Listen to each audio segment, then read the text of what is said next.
right? At Brandon the Duke. I was having this argument the other day. If KG was drafted by the Spurs and Tim Duncan was drafted by the Wolves, would Tim Duncan still be the best power forward, or would KG be? Good question. At AllTheSmoke. You played with Tim Duncan. The system had a lot to do with Tim Duncan's success, you know, having Greg Popovich and Greg Popovich knowing what to put around him. But saying that, if any other coach knew what to put around Tim Duncan, he would be successful anywhere. But I would say KG just had that motor, but Tim Duncan would be better still. I'm on the other side. I think KG would be better. To me, both great talents. He just never had nothing to work with in Minnesota.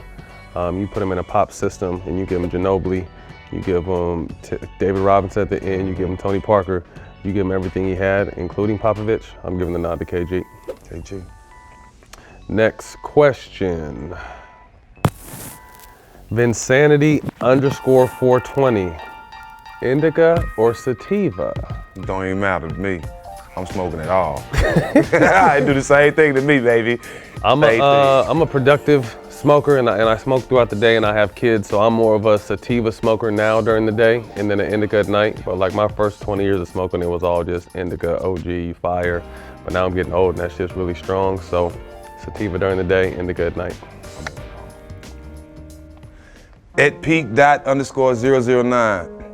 Who's the most talented athlete you played with? Talented athlete. I know. All around athlete I've ever played with is probably Nate Robinson.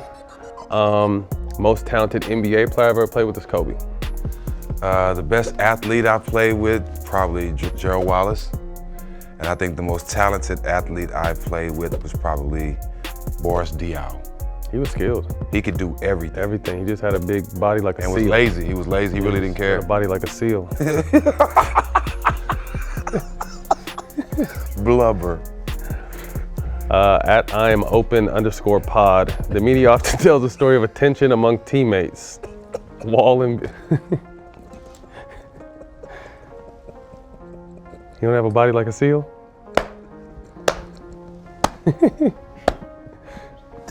He do. That's what's funny, man. Oh my goodness. At IamOpen_pod. The media often tells stories of tension among teammates. Wall and Beal, Draymond and KD, Russ and KD, etc. Are these usually from legit sources or just members of the media looking for drama? Good question. A lot of times they're looking for drama, but when you see situations like KD and Draymond on the court, they don't have to look for it. You can see that's tension. I really don't buy into the Wall and Beal situation. They've been together for a while. When you ask them, it's none of that. You know, KD spoke on him and Draymond. That had a lot to do with him leaving. So, you know, we know what's going on, but sometimes you can't read into everything the media posts. And you also have to understand, I mean, as men, teammates, and brothers, we're gonna argue, we're gonna fight just like you do with your brother and sister in real life. And, Right. and that's just what teammates are. So just because me and Jack go at each other. I ain't calling you no bitch though. No, that was across the line That crossed the line, with that. yeah. But I mean, we can argue and not really have tension. It could be something we argue about, agree with, and then be done with. Accused315, why does Mike D'Antoni still have a job? His name is not Mike D'Antoni. What is it? D'Antoni. So you feel he shouldn't have a job then? Yeah, he should. Okay, doing what? At LA Fitness, sweeping floors or training them people on how to not win. Okay, he can go to LA Fitness and show people how to score, but they won't win the game. He's had an innovative system. If you look back, you know how he brought his overseas system here, the system he incorporated in Phoenix, and what he's done with every stop. It's fun, it's exciting, it scores a lot of points, but it doesn't win when it matters. So it's a good question. Should he have a job? He's got a good mind. No. Jack says no. Mark Jackson, yeah. I guess it means no. Fuju, 27. Do you think this generation to them is more important to be liked or respected? Cats like Stack Jack, Matt Barnes, Al Harrington, Kenya Martin, it seemed you guys played knowing it's better to be respected than liked, because respect is an ultimate currency. I don't care if you like me, but you gonna respect me. You know what I mean? That's how I was doing. You ain't gotta like me because what you eat, or what you say, or what you eat don't make me shit. So at the end of the day, you ain't gotta like nothing I say. You ain't gotta care about nothing I say. But when you see me, you gonna respect it or check it, one or the other. No, I agree. I mean, being liked has never been something I cared about. Respect, and just respect me as a man and respect what I'm about. Gabe Trevino 10. What was your first big NBA money purchase? I remember mine. I was drafted by the Phoenix Suns, but the 42nd pick in the draft. They only had one pick because they made a whole bunch of trades for Steve Nash, McDyson, all them that year. So they had one pick, and they told me they was gonna draft me, but cut me. They guaranteed me $250,000, and they was giving me a signing bonus. I mean, a check of $25,000.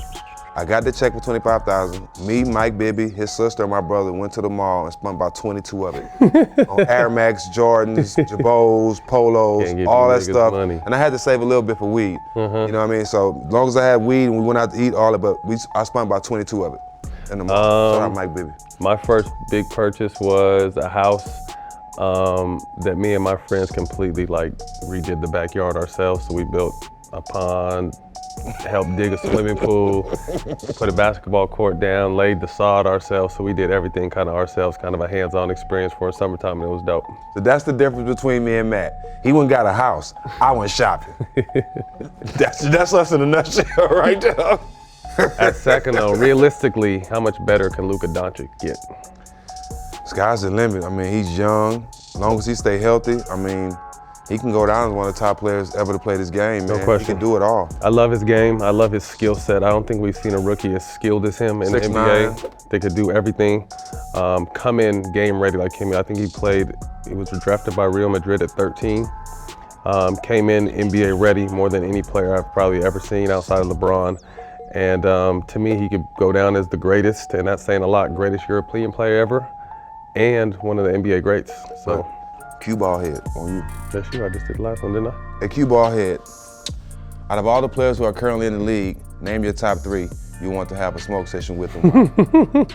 Oh man, y'all trying to, man, we don't dry snitch, man. Yeah. Okay, we don't dry snitch. So we're not saying any of these people smoke, but if we could smoke with any 3.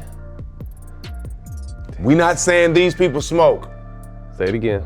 We are not saying these people smoke. The question is, who would we like to smoke with and sesh with? I would say Steph. It'd be fun to see Steph get high. I always wanted to smoke Kobe out. Kobe said if we won a championship together, he would have smoked, but we didn't, so it didn't happen. And who else? I want to see JJ Redick get high. I want to smoke with JJ. Me? I want to burn with Braun. Oh, okay. I definitely want to burn one with Braun. I want to burn with, I would say I want to burn with Dirk the Whiskey. He's not playing right now, but I want to burn with Dirk so we can get high and talk about how we bust their ass. How you felt about that and breaking the wall on the way out. 3, my third person, it would probably be, I'll have to say Joel Embiid. He's interesting, he's funny. I think he'll be even more of a character after we blow a couple. If you could talk after. Right. Kobe_Max16. Best passer you've ever played with? Wow, that's a good one for me. The best passer I played with? You play with any real passers? Might be Boris Diaw. Damn, Boris. The big seal? Your big musty ass is all over my top list. Yeah, Boris, BD was a great passer, but Boris Diaw, Tim Duncan was big, but nah, I gotta go Boris Diaw, dog. Damn, Boris. I got a chance to play with 2 of the best passing point guards ever, in Steve Nash and Chris Paul. Both tremendous, but if I had to pick one, I would say CP3. Stephon Marbury too, but I only got 1 year with him. Mr. Polo Cash, Mr. _Polo Cash. Do you think there would be a 4-point line in the NBA ever? No. No, not at all. They can shoot from half court on the other side. They ain't had no 4-point line. Leave that to the big 3. Buy Jordan. You said previously smoking isn't for everyone. Do you think that there's any other major minor factors besides environmental factors and/or genetic makeup that can influence how different people react to cannabis? I like how you did it and/or. Good question.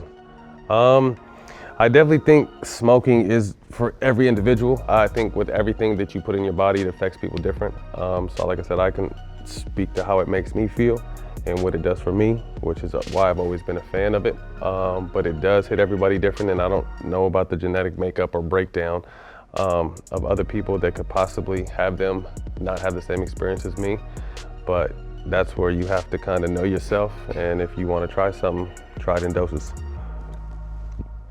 Do the plant, don't let the plant do you. There you go. At Matt Gags, biggest money mistake of your career? Man. I lost like $500 million in my career for my mouth and my hands. So that's probably the mistake. If I could have that $500,000 back, I'd appreciate it. $3 million for the punch in the brawl. That was yours? Yeah. The hands too? Need that back. Fucking hands. Let me get that back, please. Put it back on you. Is that my sister? Danny B. Holmes, 82. It is. It is my sister. That's Matt's sister. In your opinion, what's your biggest mistake / regret during your b-ball career?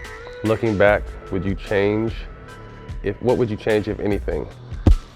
I would change the way, after I won the championship and the negotiations and the way things went with San Antonio after I won the championship. I'm not gonna say I would have took that bullshit contract, but I would have made the negotiations more cordial instead of shutting it down by feeling disrespected. Like I didn't even give them a chance. Once they came back with that bullshit, I just shut them down. I would have changed that because I would have had more championships probably. It's funny you went that way because anything I did, saying, physically, I don't have any regret on that. But my thing is along Jack's lines. I got offered a $3 million deal after the We Believe season that I thought was lower than I deserved. So I shut it down and took a year deal, and at that time ended the relationship between me and Nelly, and he made sure I was out of there the next season. So if I would have took the deal, I think obviously my career could have took a different path, but you live and you learn. Good question, sis.